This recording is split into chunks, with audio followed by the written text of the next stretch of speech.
আসসালামাইকুম, কাশ্মীরাস কিচেনে সবাইকে শুভেচ্ছা জানাচ্ছি আরো একটি রেসিপি দেখার জন্য। আজকে আমি নিয়ে এসেছি চাউমিনের একটা রেসিপি নিয়ে। আজকে বানিয়ে দেখাবো এগ চাউমিন। রাস্তার ধারে দোকানগুলোতে অনেক সময় আমরা এই এগ চাউমিন খেয়ে থাকি। সেই রকম স্টাইলের এগ চাউমিনটা বানানোর চেষ্টা করব। আশা করব আজকের ভিডিওটাও খুব ভালো লাগবে। চলুন তাহলে রেসিপিটা শুরু করা যাক। চাউমিন বানানোর জন্য এখানে এই যে নিয়েছি, চাউমিনটাকে একটু আমি মাঝখান থেকে ভেঙে দিয়েছি।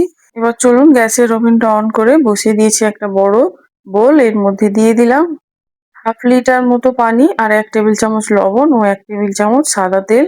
এই যে দেখুন পানিটা ফুটে গিয়েছে। এবার এর মধ্যে দিয়ে দেবো ওই যে ভেঙে রাখা চাউমিন। চাউমিনটা দিয়ে 2-3 মিনিট মতো ফুটিয়ে নেবো। পুরোপুরি সেদ্ধ করব না, একটু শক্ত থাকতেই চাউমিনটা নামিয়ে নেবো। একবার আমি দেখে নিচ্ছি চাউমিনটা হয়ে গিয়েছে কিনা।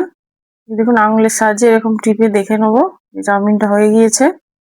এবার আমি একটা ছিদ্রযুক্ত স্ট্রেনারে এটা ঢেলে চারিদিকে স্প্রেড করে রেখে দেবো, যাতে চাউমিনটা দলা পেকে না যায়। যদি দলা পেকে যায় তাহলে একটু সাদা তেলও দিয়ে দিতে পারেন। এবার চলুন গ্যাসের ওভেনটা অন করেছি, একটা বসিয়ে দিয়েছি কড়াই।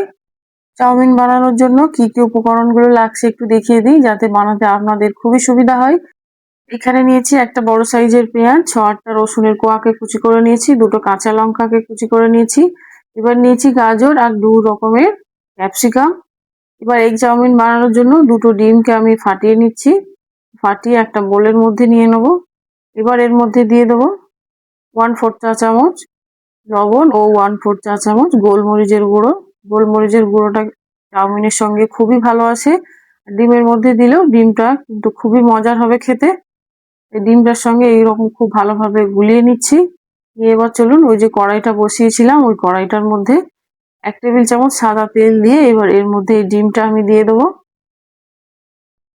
এবার একটা স্প্যাচুলা দিয়ে ডিমগুলোকে আমি ঝুরি ঝুরি করে নেবো। এই যে দেখুন ডিমগুলো কত সুন্দর ঝুরি হয়ে যাচ্ছে। এবার ডিমগুলো ঝুরি করা হয়ে গিয়েছে, এবার একটা প্লেটের মধ্যে উঠিয়ে নিচ্ছি। এবার ওই কড়াইয়ের মধ্যেই দিয়ে দিচ্ছি 2 টেবিল চামচ সাদা তেল। এবার যে রসুন কুচি করে রেখেছিলাম, রসুন কুচি আর কাঁচা লঙ্কা কুচিটাও দিয়ে দেবো, দিয়ে একটু হালকা করে ভেজে নেবো। এবার এর মধ্যে দিয়ে দেবো পেঁয়াজ কুচি। চাউমিনের সময় কিন্তু খুব বেশি তেল ব্যবহার করা যাবে না, তাই একদম অল্প তেল দিয়ে আমি এই মশলাগুলো ভেজে নিচ্ছি। একটু ভাজা হয়ে গেলে এবার এর মধ্যে দিয়ে দেবো ওই যে কেটে রাখা সবজি। প্রথমে আমি দিয়ে দেবো গাজর, কারণ গাজরটা একটু সেদ্ধ হতে দেরি হয়। এই গাজরটা দিয়েও তেলের সঙ্গে খুব ভালোভাবে নেড়ে নিচ্ছি। এবার এর মধ্যে দিয়ে দিচ্ছি ওই যে 2 রকমের ক্যাপসিকাম নিয়েছিলাম, ক্যাপসিকাম গুলোও দিয়ে দেবো। সবজির মধ্যে কিন্তু এখন আমি লবণ ব্যবহার করিনি, তাই লবণ এখন দিয়ে দিলে তাহলে সবজিগুলো সেদ্ধ হয়ে গিয়ে চাউমিনের গায়ের সঙ্গে জড়িয়ে যাবে, তাহলে দেখতেও ভালো লাগবে না, খেতেও একদম ভালো লাগবে না। দেখুন সবজিগুলো আমি খুব ভালোভাবে মিশিয়ে নিচ্ছি। এই যে কড়াই থেকে একটু ধোঁয়া ধোঁয়া উঠছে, এগুলো কিন্তু একটা স্মোকি ফ্লেভার দেয়। চাউমিনটা কিন্তু একদম রেস্টুরেন্ট স্টাইলেরই খেতে লাগবে। এবার দিয়ে দিলাম 1 টেবিল চামচ সয়া সস, 1 টেবিল চামচ ভিনিগার আর 3 টেবিল চামচ মতো টমেটো সস। সসগুলোর মধ্যে কিন্তু লবণ আছে, তাই লবণটা একদমই দেবেন না।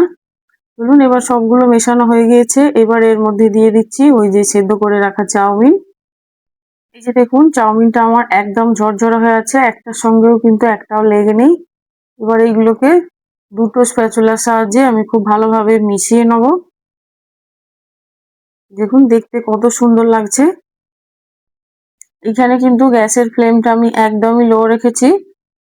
এই যে দেখুন সবগুলো খুব ভালোভাবে মেশানো হয়ে গিয়েছে। এবার এর মধ্যে দিয়ে দেবো 1/4 চা চামচ গোলমরিচের গুঁড়ো ও ছোট্ট 1 প্যাকেট চাউমিন মশলা। এবার দিয়ে দেবো ওই যে ভেজে রাখা ডিমগুলো, দিয়ে আবারও খুব ভালোভাবে মিশিয়ে নিচ্ছি।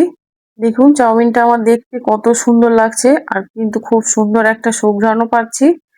যেমনি দেখতে সুন্দর হয়েছে, খেতেও একদম খুবই মজার হবে দেখেই মনে হচ্ছে। সবগুলো এবার মিক্স করা হয়ে গিয়েছে, চাউমিনটা আমার একদম রেডি হয়ে গিয়েছে। এবার সব শেষে আমি এর মধ্যে দিয়ে দেবো 1/2 টেবিল চামচ মতো লবণ। লবণটা দিয়েও খুব ভালোভাবে মিশিয়ে নিচ্ছি। এই যে দেখুন চাউমিনটা একদমই রেডি হয়ে গিয়েছে। এবার এটা ঢাকনা দিয়ে ঢেকে দিচ্ছি 2-3 মিনিটের জন্য। চলুন এটাকে সার্ভ করে নিই একদম রেস্টুরেন্ট স্টাইলে। যে একটা প্লেট নিয়েছি, এবার এর মধ্যে দিয়ে দিচ্ছি সবগুলো। এক এক করে দেওয়া হয়ে গেলে এবার এর মধ্যে দিয়ে দেবো শসা কুচি, পেঁয়াজ কুচি, কাঁচা লঙ্কা কুচি ও টমেটো সস। দেখুন একদম লাগছে না রেস্টুরেন্টের মতো। আশা করছি আমার আজকের রেসিপি খুবই ভালো লেগেছে। ভালো লাগলে অবশ্যই একটা লাইক করবেন আর আমাকে কমেন্ট করে জানাতে ভুলবেন না। বেশি বেশি শেয়ার করে দেবেন।